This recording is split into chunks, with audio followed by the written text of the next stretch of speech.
Corona सबसे बड़ी महामारी। भारत के साथ साथ कई देश इस कोरोना जैसी महामारी से बचने के लिए 2 साल से लगे हुए हैं। लॉकडाउन बच्चों के भविष्य के लिए बड़ा ही नुकसानदायक है। परीक्षाएं ऑनलाइन हो रही हैं, पूरी पढ़ाई ही ऑनलाइन हो रही है। बच्चों को स्कूल की याद आ रही है, अपने शिक्षकों की याद आ रही है, अपने सभी साथियों की याद आ रही है, जहां वे साथ साथ पढ़ाई करते थे और साथ में गेम्स पीरियड में खेलते भी थे। लंच टाइम जहां साथ में बांट कर वो टिफ़िन खाते थे। जब तक ये सब आपको नहीं मिलता है बच्चों, तो पढ़ाई में भी मन नहीं लग पा रहा है, या कहें तो पढ़ाई से थोड़ी विरक्ति भी होने लगी है। हम सही कह रहे हैं ना बच्चों? तो कोरोना महामारी कभी ना कभी खत्म ज़रूर होगी। स्कूल जल्दी ही खुलेंगे, हम सब फिर से जल्दी ही मिलेंगे।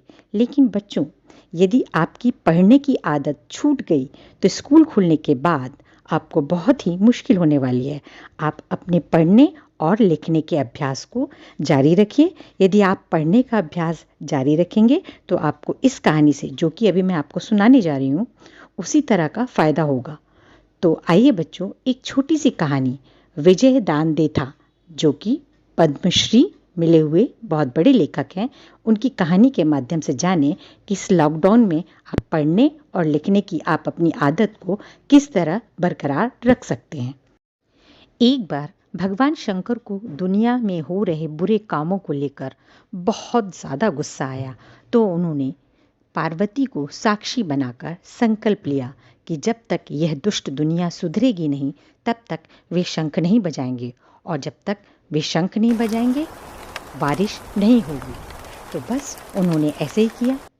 उन्होंने शंख कई साल तक बजाया नहीं और बरसात नहीं हुई। बस दुनिया में त्राही त्राही मच गई और लोग बारिश के लिए तरस गए। किसान बिना पानी के खेती नहीं कर पाए। दुनिया में अकाल पड़ गया। संयोग से एक बार भगवान शंकर पार्वती गगन यानी आकाश में उड़ते हुए जा रहे थे। उन्होंने एक बड़ा ही अजीब दृश्य देखा कि एक किसान भरी दोपहर जलती धूप में खेत की जुताई कर रहा था, खेत को जोत रहा था, पसीने में सराबोर मगर अपनी धुन में मगन। जमीन पत्थर की तरह सख्त हो गई थी, फिर भी वह जी तोड़ मेहनत कर रहा था। भगवान शंकर को बड़ा आश्चर्य हुआ कि पानी तो कई सालों से नहीं बरसा, ये मूर्ख क्या पागलपन कर रहा है।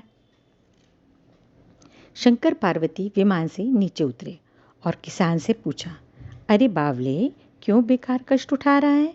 सूखी धरती में केवल पसीने बहाने से ही खेती नहीं होती है, क्योंकि ना कभी मैं शंख बजाऊंगा और ना ही बारिश होगी, तो तुम बेकार ही मेहनत कर रहे हो। किसान ने एक बार आंख उठाकर उनकी ओर देखा और फिर हल चलाते हुए जवाब दिया, हाँ, आप बिल्कुल ठीक कह रहे हैं, मगर हल चलने और चलाने का हुनर, खेत गोड़ने का महत्व, और मेरा शरीर इस मेहनत से आलस करके कहीं ये सब भूल ना जाए, इसीलिए मैं रोज़ खेत में काम करता हूँ। किसान की ये बातें भगवान शंकर को अंदर तक भिद गई और सोचने लगे, मुझे भी शंख बजाए हुए बरसों बीत गए, कहीं मैं शंख बजाना भूल तो नहीं गया। बस खेत में खड़े खड़े ही झोले से शंख निकाला और भगवान शंकर ने जोर से फूंका। चारों ओर घटाएं उमड़ पड़ी और जो लोग उस किसान का मजाक उड़ाते थे कि क्यों बेकार में खेत में जबरदस्ती अपनी मेहनत बेकार कर रहे हो, वे अब अपने खेत की गुड़ाई करने निकले थे, जबकि इस किसान ने पहले से ही गुड़ाई की हुई थी, तो इसके जो फसल थी, खेत थे, लहलाने लगे। तो बच्चों, इसी तरह 2 साल से लगा हुआ लॉकडाउन में विद्यार्थी अपनी जिस कक्षा में भी हों, वे अपने लिखने और पढ़ने का अभ्यास चालू रखें, क्योंकि यदि आपने पढ़ाई के प्रति लापरवाही करी और अभ्यास चालू नहीं रखा, तो जब स्कूल खुलेंगे और आपकी परीक्षा देने का समय आएगा तो आप पीछे रह जाएंगे। यदि अभ्यास करते रहेंगे तो लॉकडाउन ख़त्म होने के बाद आप अपनी हर परीक्षा बहुत अच्छे से दे पाएंगे।